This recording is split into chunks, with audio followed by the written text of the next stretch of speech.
Project 18 భారత యొక్క సరికొత్త శక్తి.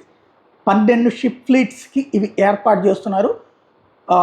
ఈ షిప్పులు 13,000 టన్నులు క్యారీ చేయగలుగుతాయి. 144 మిస్సైల్ సెల్స్ తీసుకెళ్ళగలుగుతాయి. ప్రస్తుతం 48 ఒక్కొక్క డిస్ట్రాయర్ మీద తీసుకెళ్ళగలిగేది. అట్లాంటిది 144 మిస్సైల్స్ తీసుకెళ్ళగలుగుతాయి. 11,000 నుండి 13,000 టన్నులని మోసుకెళ్తూ 144 సెల్స్ని మోసుకెళ్తూ బ్రహ్మోసు, ప్రాజెక్ట్ కుష లాంటి వాటి సక్సెస్ని ఆపరేట్ చేయగలిగేటటువంటి వాటికి ఉపయోగపడేది. ఇది 2026లో డిజైన్ అయినటువంటిది. 2028 నాటికి MDL, GRSC 2 చోట్ల నుంచి కూడా ఈ కన్స్ట్రక్షన్ జరుగుతున్నాయి. కరెంట్ వచ్చేటప్పటికి 48 మిస్సైల్స్ని వాడగలిగేటటువంటి షిప్స్ ఉన్నాయి. ఇవి 144కి వెళ్తూ ఉండటం అన్నటువంటిది కీలకం.